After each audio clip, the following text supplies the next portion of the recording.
Welcome back. In Lesson 9, you built an actual sales presentation. You showed your buyer the problem, the path, the proof, and the next step. But sometimes, even the right buyers won't decide the first time they see it. They may be busy, they may have a real question, they may need more proof. They may just need time to think and process it all. That doesn't mean you chase them, it doesn't mean you pressure them, it means you need a helpful way to stay in touch. That's what email follow-up is for. These follow-up emails are often referred to as sequences or autoresponders. But regardless of what you want to call them, they should all be automated. There is no real way for anyone to keep track of multiple contacts on an ongoing basis with multiple prospects. This all needs to happen automatically. John uses Kartra for all of his lead generation, sales funnels, and follow-up sequences. You've probably received emails from him that wasn't really him. It was his sequences. He carefully engineered each one and put them on autopilot based on certain actions that trigger the sequences. Some actions will remove you from one sequence and add you to another one. Like if you opt in to watch a webinar, you will receive follow-up emails prompting you to purchase. Once you purchase, those emails need to stop, and fulfillment emails need to start. All automated. These follow-up sequences are very important. In ACT, analysis helps you understand the market and the person in it. Creation turns that understanding into your message, offer, lead magnet, pages, emails, and presentation. Traffic puts that work in front of the right people. Email belongs in creation. It helps you keep providing value after someone asks for your lead magnet, watches your presentation, or asks for more information. A good email system doesn't just send more messages, it gives the right person useful help at the right time. John put it this way: if you send the right offer to the right person and they get value from it, guess what's going to happen when you send them another email? Or you reach out to them, you send them a text, however you communicate. They're going to go, wow, I had a good experience last time he sent me something. I'm going to look at this. I respect that part of John's teaching because it gives you a real check before you hit send. Ask, will this help this person? If the answer's no, don't send it. Don't treat your list like a cash machine. Don't send people whatever you need to sell today. Don't fill their inbox with things that don't fit them. That's how you get ignored. Treat your list like people who gave you permission to talk with them. Show up, give value, build trust, then make a fitting offer. That order matters. The 5 parts of your email system. First is the welcome sequence. This starts when someone asks for your lead magnet or joins your list. Give them what they asked for, tell them what to expect, let them see how you think and how you can help. Second is the nurture sequence. These are helpful emails you send over time. They can share a tip, a story, a case study, a useful idea, or an answer to a common question. They help you stay useful and stay in the buyer's mind. Third is the launch sequence. Use this when you have a clear offer. Help the buyer see what it is, who it's for, what it can help with, and what to do next. Fourth is the teaching sequence. This is where you show how you see the problem and why your way may be different. You aren't trying to force a belief on anyone. You're helping them understand your method so they can decide if it fits their problem. Fifth is re-engagement. Some people will stop opening your emails. That happens. Send a kind message that gives them a reason to come back. If they don't want to hear from you anymore, let them go. A small list of people who want to hear from you is worth more than a huge list that doesn't care. The 4 parts of one useful email. First is the subject line. The subject line gives someone a reason to open. It can name a useful result, it can ask a real question, it can make them curious. But don't use a subject line that makes a promise your email can't keep. Curiosity is fine, bait isn't. Second is the hook. The hook is the first line or two. It tells the reader why this email matters to them. You can start with a short story, you can name a problem they know, you can share a useful fact, you can ask a question that helps them see something important. Third is the body. Write to one person, not a crowd. Help that buyer understand one thing. Keep your paragraphs short. Use plain words. Use a real story or real proof when you have it. Joe Sugarman called this the slippery slide. Each line should make the reader want to read the next one. That doesn't mean you trick them. It means each part makes sense. The subject line leads to the hook leads to the help leads to the next step. Fourth is the call to action. Give them one clear next step. Read this, reply to this, watch this, book this, look at this offer. Don't give them 5 things to do. One clear step is easier to understand and easier to take. 4 ways to shape an email. The first is AIDA: attention, interest, desire, action. Get their attention, help them care, show them the better result they want, then give them a clear next step. This works well when someone is new to you. The second is PAS: problem, agitate, solve. Name a real problem, help them see why it matters, then show an honest way to solve it. Don't make the problem sound worse than it is. Don't scare people. Use this only when you can help them see a real cost and a real path forward. The third is BAB: before, after, bridge. Show where the buyer is now, show the better place they want to reach, then explain what can help them get there. The bridge isn't a magic promise. It's the real work, offer, or next step that can help the right person move forward. This is also referred to as the timeline in a previous lesson. The fourth is story, bridge, offer.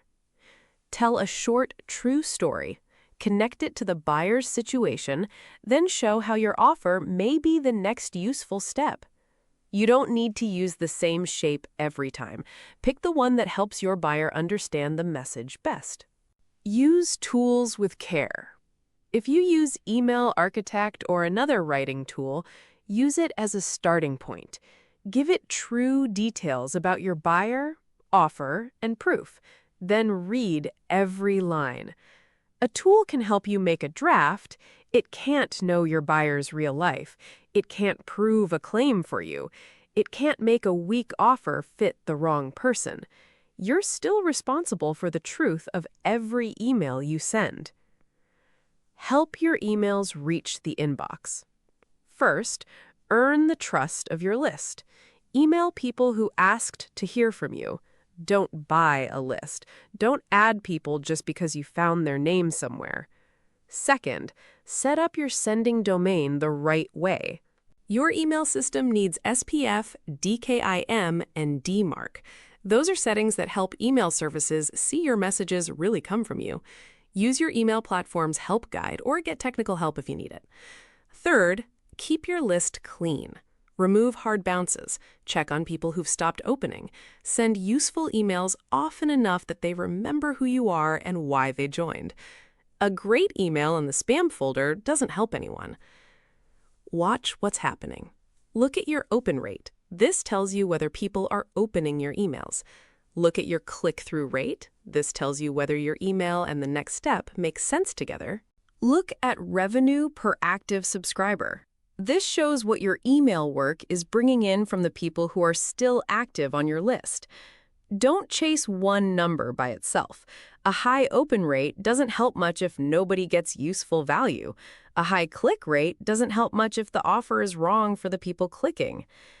As your list gets bigger, you can use RFM. It helps you group people by what they do. R means recency. How recently did this person open, click, or buy? F means frequency. How often do they take action? M means money. What have they bought, if anything? This helps you see who's engaged and which offers may fit them best. Your welcome sequence. Your first email goes out right away. Give them the lead magnet they asked for immediately. Thank them. Tell them what to expect next. Keep it short and helpful. Your second email can share your story. Why do you care about this problem? What did you learn? How does that help the person reading? Your third email gives a quick win. Give them one small thing they can do now. It should help them see a little progress, not just give them more homework. Your fourth email shows the bigger problem. Help them see why the old way may not be enough. Then point toward a better path. Your fifth email can use social proof. Share a real story, case study, or testimonial you're allowed to use. Give enough detail for the reader to see if that person's situation is like theirs. Your sixth email answers one big question.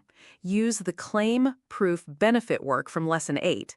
State what you can honestly say, show proof the buyer can check, then explain what that proof helps them understand or decide. Your seventh email is the invitation. By then, you've given help, you've shown how you think, you've shared proof, you've answered a real concern. Now you can invite the right person to take the next step. That's a welcome sequence. It isn't a trap, it's a guided first experience. Your launch sequence. A launch sequence works with the sales presentation you built in Lesson 9. Your emails can bring the right person to the presentation. They can also follow up when someone watched but wasn't ready to decide. Before you make the offer, help the buyer see the outcome they want. Share a useful story. Share real proof. Ask a good question. Then reveal the offer. Tell them what it is. Tell them who it's for. Tell them what it includes. Tell them what it takes from them. Tell them what it can't do. Then answer the big objections. Use the work from Lesson 8. Don't argue. Don't talk louder. Give a true claim, useful proof, and a clear benefit. Then close. Restate the outcome. Restate the proof. Give the next step. If you have a real deadline, limited space, or a true limit on delivery, say so clearly. Don't make up urgency. Don't use a false countdown. Don't rush a buyer past a question that matters.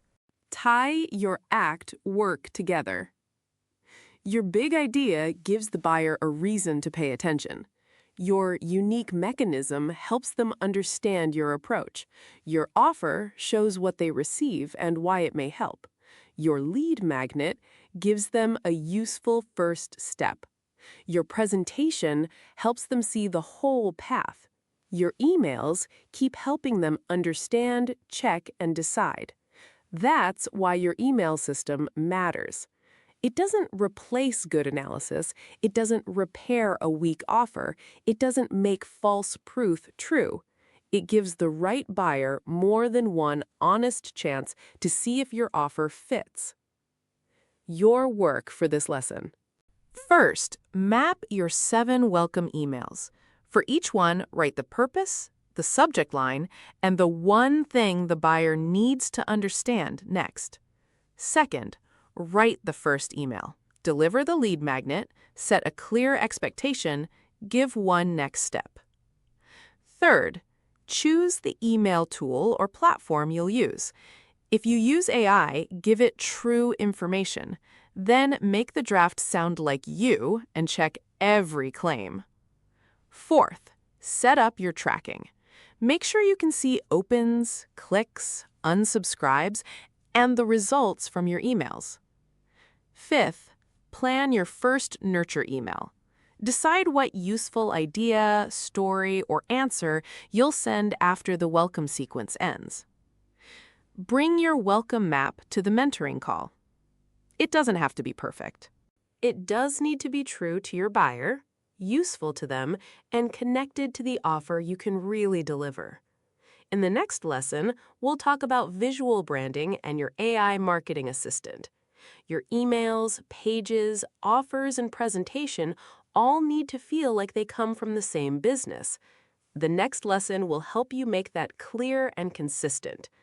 For now, build the email system that helps your buyer take the next step when they're ready.